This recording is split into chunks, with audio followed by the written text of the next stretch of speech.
പുന്നപ്രയിൽ മാതാവിന്റെ ആൺസുഹൃത്തിനെ മകൻ കൊലപ്പെടുത്തി. പുന്നപ്ര സ്വദേശി 54-കാരനായ ദിനേശനാണ് കൊല്ലപ്പെട്ടത്.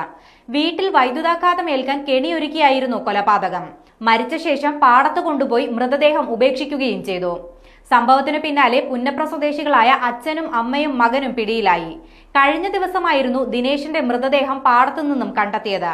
ഷോക്കേറ്റു മരിച്ചതെന്നായിരുന്നു പോസ്റ്റ്മോർട്ടം റിപ്പോർട്ട്. പോസ്റ്റ്മോർട്ടത്തിലാണ് മരണത്തിൽ ചില സംശയങ്ങൾ ഉയരുന്നത്.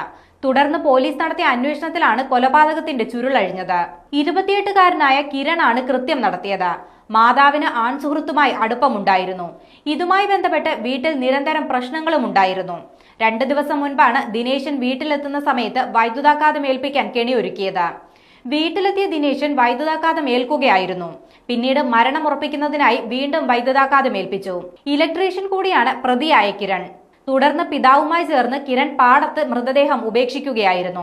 പോസ്റ്റ്മോർട്ടം റിപ്പോർട്ടിൽ ഷോക്കേറ്റതാണ് മരണകാരണമെന്നാണ് വ്യക്തമാക്കിയിരുന്നത്. എന്നാൽ മൃതദേഹം കിടന്ന സ്ഥലത്ത് ഷോക്ക് ഏൽക്കാനുള്ള സാഹചര്യം ഇല്ലായിരുന്നു. തുടർന്ന് നടത്തിയ അന്വേഷണത്തിലാണ് കിരണും പിതാവും അമ്മയും പിടിയിലായത്.